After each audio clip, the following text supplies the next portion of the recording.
Bonjour, quelles sont les trois actions qui t'approchent de ton futur partenaire? Vidéo spéciale célibataire. Moi, c'est Oana Madrona, une épouse comblée et accompagnatrice en développement relationnel. Et aujourd'hui, j'avais envie de te révéler quelles sont les trois actions qui vont te rapprocher de ton futur partenaire. Tu as peut-être déjà entendu la phrase Fake it till you make it, qui veut dire en français fais semblant jusqu'à ce que tu y arrives vraiment.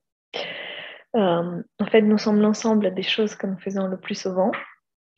Et le neuroscientifique Joe Dispenza disait que là où nous focalisons notre attention, c'est là où nous focalisons notre énergie.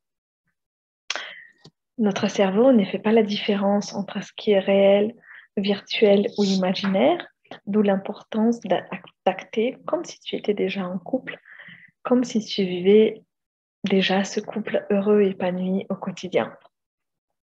Visualiser et sentir permet de tromper le cerveau et lui fait ressentir un événement futur comme s'il avait déjà eu lieu. Alors, la première chose que je te propose à faire, c'est de commencer par vibrer l'énergie de l'amour dans ton cœur, sentir la chaleur corporelle et la joie de passer de bons moments avec ton futur partenaire. Et plutôt que de dire je vais en amoureux, je vais trouver la femme idéale, je vais me marier, pourquoi je ne peux pas trouver l'homme qui me correspond, la femme qui me correspond. Remercie chaque jour pour ton amoureux, pour ton amoureuse, pour vivre ce couple épanoui. Parce que remercier, c'est reconnaître que l'on a déjà. Et puis la deuxième action que je te propose, pour ancrer dans la matière tes pensées, il est essentiel de poser des actes concrets. Donc, tu peux commencer à donner tout l'amour que tu donnerais à ton amoureux, à ton amoureuse, à ton entourage. Sois réellement généreux avec ton entourage. Et quand je parle de générosité, il ne s'agit pas de dépenser de l'argent, mais plutôt d'investir dans l'invisible, comme par exemple donner de ton temps, euh, être à l'écoute, donner de ta gentillesse, etc. Puis, tu peux commencer à faire une réelle place à ton futur partenaire dans ta vie. Si tout ton temps est dédié à ton travail ou à tes passions ou à tes activités personnelles, il n'y a certainement pas de place pour lui. Alors, chaque semaine, essaye de garder des espaces libres, rien que pour lui, pour elle, euh, comme si ces espaces étaient vos moments ensemble, des soirées, des moments devant la télé, des moments au restaurant. Voilà, tu m'as compris. Et puis après, ce que je te propose, c'est de lui faire une place dans ta maison. Par exemple, tu peux, si ton lit, il est près d'un mur, tu peux le mettre au milieu. Comme ça, tu lui fais la place pour qu'il puisse monter et descendre facilement. Euh, Tu mets un deuxième oreiller s'il y a besoin. Puis tu lui fais une place dans le dressing, dans la bibliothèque, dans la salle de bain, dans l'armoire à chaussures.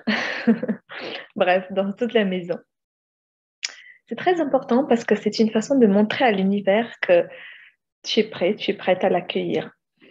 D'ailleurs, dis-moi en commentaire si tu veux une vidéo spéciale sur l'aménagement des chambres pour un couple, pour qu'il y ait une bonne énergie. C'est un sujet qui me passionne beaucoup. Et puis la dernière clé, évidemment, mais une clé indispensable et primordiale à mon sens, c'est le travail sur soi pour te connaître, pour comprendre tes blocages inconscients, les mémoires que tu portes, transformer et devenir en fait le partenaire que ton homme, ta femme idéale épouserait.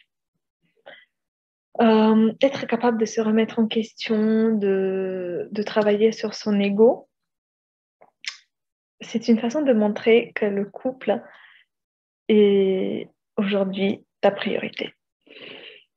Voilà, donc ce que je te propose, c'est que dès la fin de cette vidéo, tu fais une action concrète pour te rapprocher de ton futur partenaire.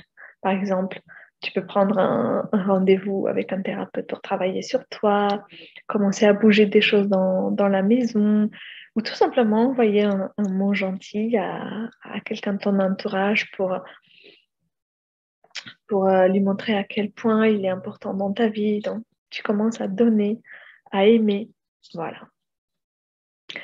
Peut-être tu l'as déjà compris, je fais partie de ceux qui vivent les pieds sur terre et la tête dans les étoiles.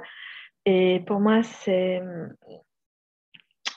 la façon dont je vois les choses, dont je vis ma spiritualité. C'est une spiritualité incarnée et j'intègre ça dans tous les domaines de ma vie. C'est pour cela que j'insiste beaucoup sur le fait euh, de concrétiser les choses, de les mettre en pratique. Voilà, c'est tout pour aujourd'hui. J'espère que cette petite vidéo t'a plu. Je te dis à très bientôt et n'oublie pas, aimer, c'est donner.